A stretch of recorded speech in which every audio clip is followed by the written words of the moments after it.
Hey everyone, thanks for joining me today. This week I wanted to keep it really simple, very minimal. So we are painting this semi-abstract field today. Very easy, so I hope you join me. Let's get started. Start with wetting your paper with clean water.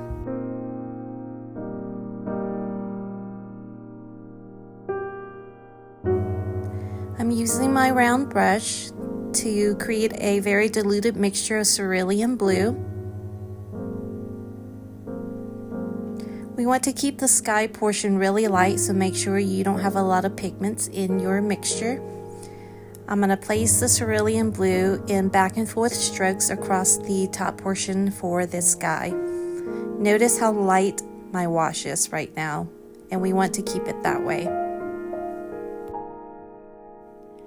Now I'm placing down a very diluted color, a pink color, towards the bottom of the sky with back and forth strokes. I'm dropping in some yellow as well. The pink and yellow can mix to create an orange color, and that's okay.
Now that the top portion of my sky is a little bit more dry, I'm putting in a little bit more of the cerulean blue, starting at the top and blending it down. Make sure you don't mix the blue and the yellow too much together, or you will get green. And you can avoid this by leaving the part of the blue that transitions into the yellow lighter. Now I'm using my blender brush to blend it all together for a smooth finish. You really want to keep the sky very light. I know it's quite colorful, but I'm keeping it really light because my foreground is going to be a bit more saturated and more textured. So we want a nice balance between smooth sky and textured saturated ground. I changed my mind about the pink being on the ground there. I was gonna just kind of incorporate it into the foreground, but I didn't want that anymore, so I just wet my brush with some clean water and lift it up, and I'm smoothing it back out again.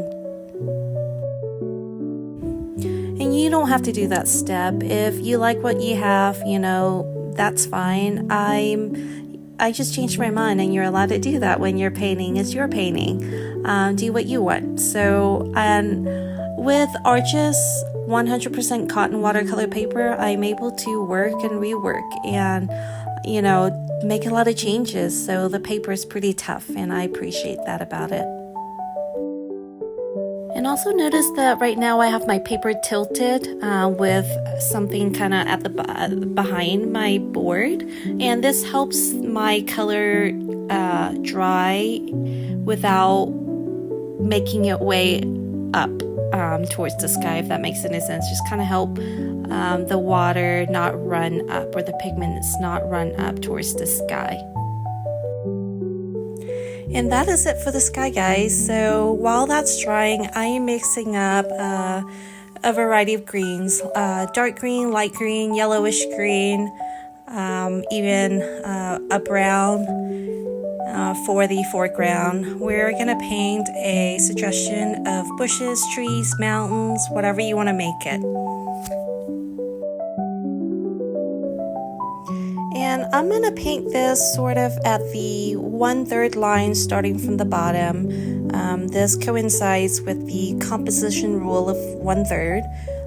So I am just kind of going by my creative flow here, using a combination of all the colors that I've mixed together, all the greens and browns, and dropping it in. You might have some of your colors kind of blend up, and if it's blending up too much, then wait for your sky to dry a little bit more.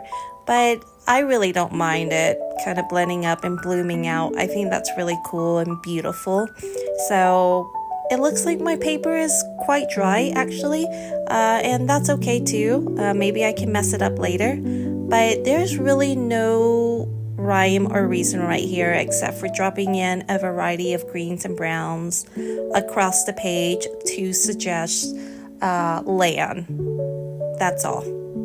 So have fun with this, let loose.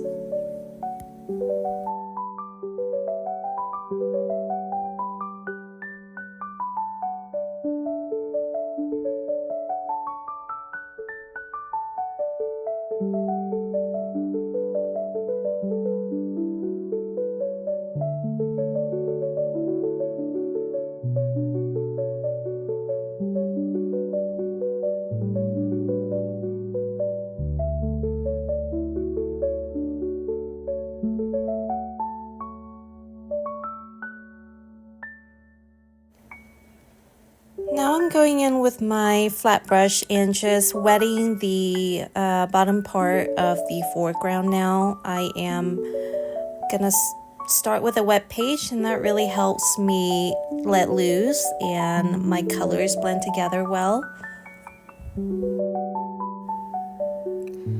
I'm starting with sort of a beige color. This one you can use titanium buff, or you can use yellow ochre and make some white in it for a beige. Dropping in that beige, you'll notice that while I paint the foreground, I am keeping in mind the direction of my field and crops, which is kind of closer to me. It's going sideways. The crop lines are going sideways from top left to bottom right, and then a little bit further away from me into the distance towards the tree line or my hills, then it kind of flattens out a little bit, and directionally it's going to be from left to right and thinner. So I'm keeping this in mind as I am dropping in a variety of browns and yellows and beige to make sure that I am keeping it directionally correct, and that helps the mind recognize that we are looking out into a field that is relatively flat. So this is a good foundation for my foreground, so we're going to let this layer dry completely before we move on to the next step, because the next steps are going to be mostly wet on dry.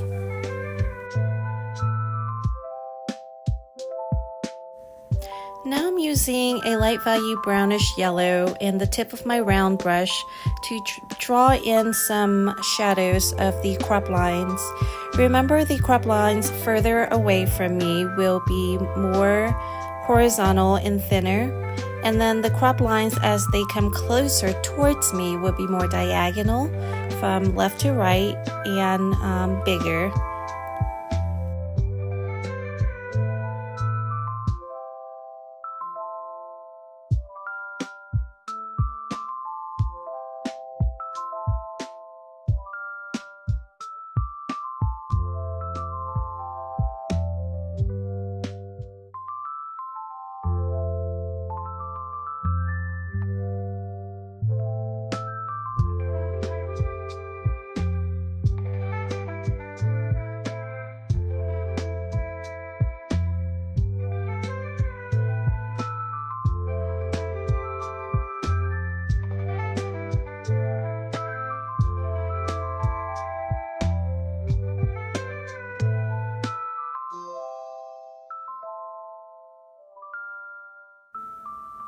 And I've switched over to my round 2 brush right now for more details.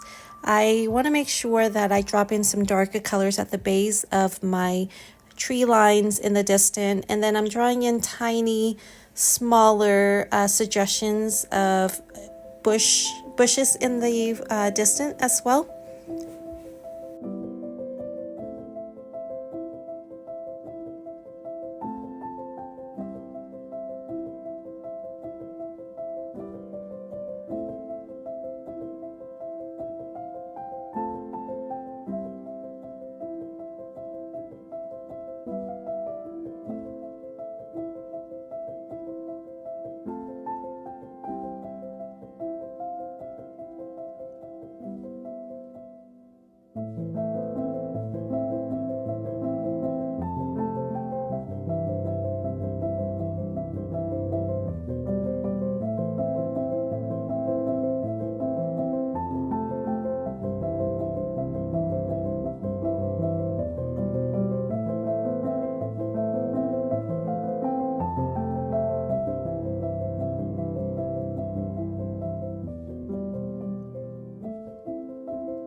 Now I've dried off my brush, picked up some of brownish yellow mix, and I am doing the dry brushing technique here at the corner towards me. I'm using the dry brush technique to put in some details, but not really details, kind of closer to me, because you would see more details of the crops or grass when it's closer to you, and I'm using the dry brush technique to make these details.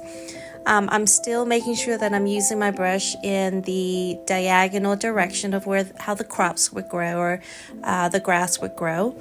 And again, dry brushing with a thick, dark, brownish yellow at the bottom corner.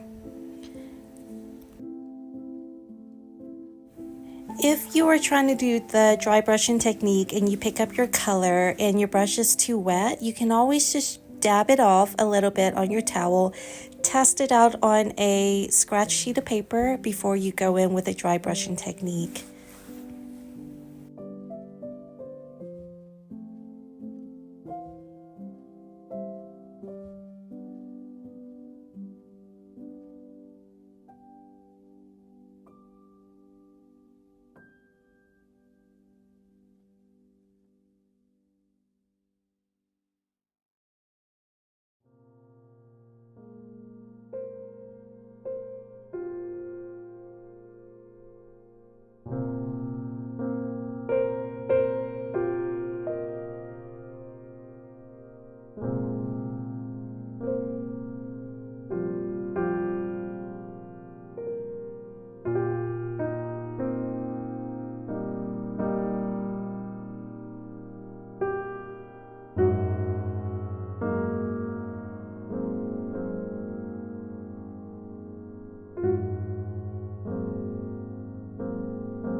find it really hard to stop.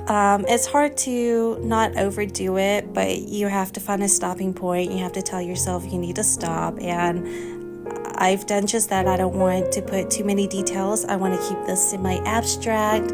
So we're going to move on, and we're going to let this layer dry completely before we do the last step.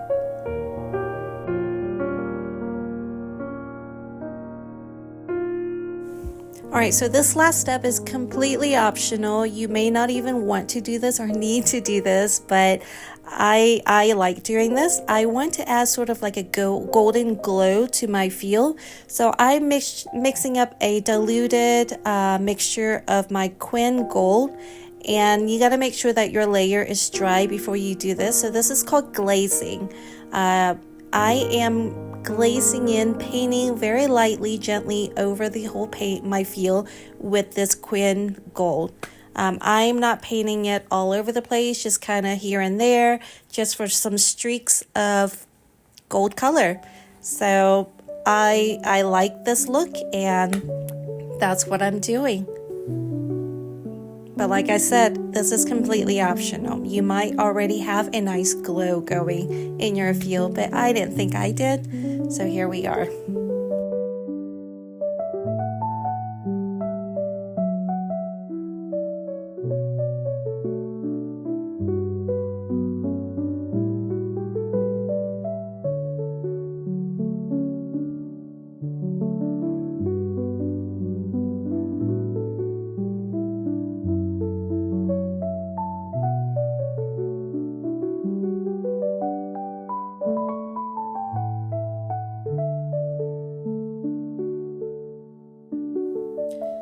So that's it, guys. Thanks so much for watching. Let me know if you painted with me, and I would love to see what you painted if you'd like to share.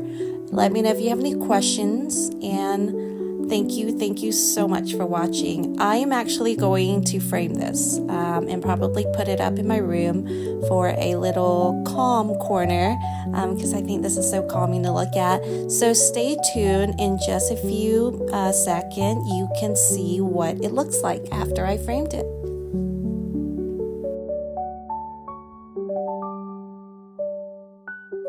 So here it is, framed in a beautiful wooden brown frame. I really like the way this turned out. It is very calming, very vintage looking, very muted, everything that I like. So thank you so much for watching. Bye.